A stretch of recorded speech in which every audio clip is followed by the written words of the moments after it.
Assalamualaikum warahmatullahi wabarakatuh. Kami dari kelompok 1 ingin mempresentasikan tugas yang diberikan oleh Ibu Citra Reski Lestari MPD pada mata kuliah Bahasa Indonesia dan Karya Tulis Ilmiah. Pada materi ini yaitu tentang fungsi, sifat, dan ciri bahasa baku dalam lingkungan akademis. Yang beranggotakan, yang pertama yaitu Muhammad Ferdian Hastomo dengan NIM 2102056133, kemudian Aisyah Nur Habibah dengan NIM 2102056138, dan saya sendiri Lailatun Nafis dengan NIM 2102056149, kemudian Puji Widianti dengan NIM 2102056150, dan Muhammad Rifai dengan NIM 2102056151, dan yang terakhir yaitu Abdul Karim dengan NIM 2102056153. Pada kesempatan kali ini, kami akan membahas tentang 4 materi. Materi yang pertama yaitu tentang pengertian bahasa baku. Kemudian materi yang kedua yaitu tentang fungsi bahasa baku dalam lingkungan akademis. Kemudian materi yang ketiga yaitu sifat bahasa baku dalam lingkungan akademis. Dan materi yang keempat yaitu ciri-ciri bahasa baku. Kemudian presentasi akan disampaikan oleh Saudari Aisyah Nur Habibah. Baik, terima kasih Mbak Nafis. Di sini saya akan sedikit menjelaskan tentang pengertian bahasa baku. Menurut Wikipedia bahasa baku, bahasa standar atau standar bahasa adalah varietas bahasa yang berkontras dengan bentuk-bentuk vernakular atau termasuk dialek, geografi, dan sosioleg. Bahasa baku diterima di masyarakat sebagai peranti komunikasi publik dan formal, seperti dalam perundang-undangan, surat menyurat, dan rapat resmi. Varietas tersebut dianggap isolek netral yang digunakan oleh keseluruhan masyarakat yang bersangkutan, terlepas dari asal geografis atau sosial mereka. Dalam pengertian lain, bahasa baku adalah bentuk bahasa yang telah mengalami proses standarisasi, yaitu tahap menegakkan tata bahasa dan kamus normatif. Penetapan bahasa baku biasanya melibatkan kodifikasi norma kebahasaan dan sistem ejaan, serta penerima konvensi ini oleh khalayak umum.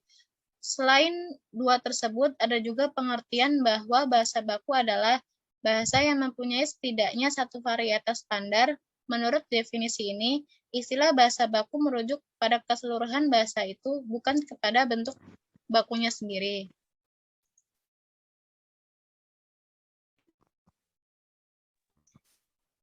Berikutnya yaitu fungsi bahasa baku menurut Paul Elgar yang mencerminkan tradisi aliran Praha membedakan 5 fungsi bahasa baku.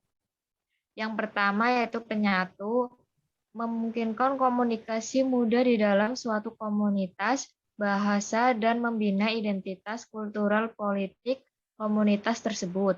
Yang kedua, pemisah, yaitu mengkontras suatu komunitas bahasa dengan yang lain, sambil membangun ikatan antara bangsawan yang menggunakan varietas bahasa yang berbeda-beda. Yang ketiga, pemberi peritis, yaitu bertindak sebagai pembawa gengsi sosial dan kultural, baik untuk seluruh komunitas maupun bagi seorang individu yang mengkulturkannya.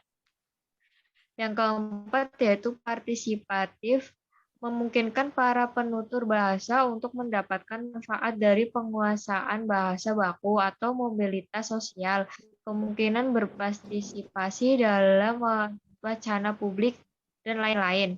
Yang kelima yaitu kerangka acuan, berfungsi sebagai patokan untuk penilaian praktik kebahasaan.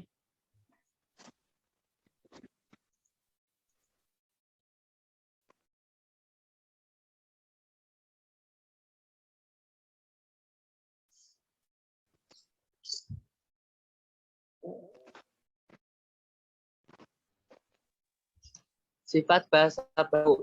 Contohnya, yang pertama, kemantapan dinamis. Contoh, berimbuhan koordinasi menjadi mengoordinasi.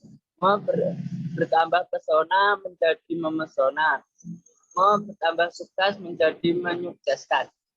Dan yang fungsi bahasa baku yang kedua bersifat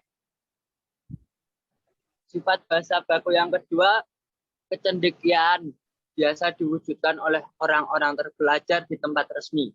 Yang ketiga, bersifat keseragaman. Contohnya penggunaan kata steward dan stewardess menjadi pramugara dan pramugari.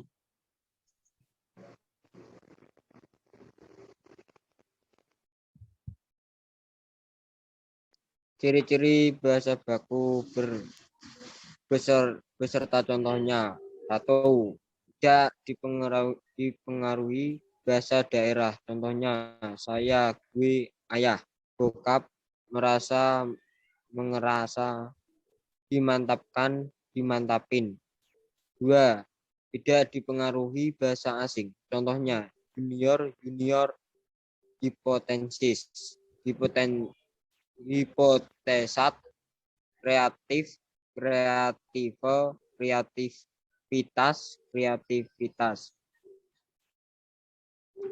3.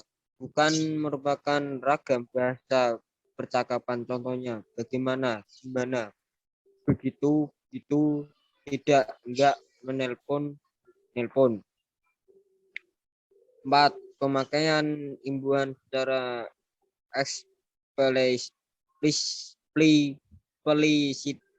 Contohnya, ya mendengarkan radio, ya dengarkan radio. Anak itu menangis, anak itu nangis. 5. Pemakaian yang sesuai dengan konteks kalimat. Contohnya sehubungan dengan, menjadi sehubungan. Seorang pasien menjadi seseorang pasien. 6. Tidak mengandung makna ganda. Contohnya menghemat waktu, menjadi mempersingkat waktu. Mengatasi berbagai ketertinggalan, menjadi mengejar ketertinggalan. 7. Tidak mengandung arti pleonasme atau majas yang bermakna sama. Contohnya hadirin menjadi para hadirin, para juri menjadi para juri-juri. 8. Tidak mengandung hiperkorek. Contohnya khusus menjadi khusus, syah menjadi sah, dan masyarakat menjadi masyarakat.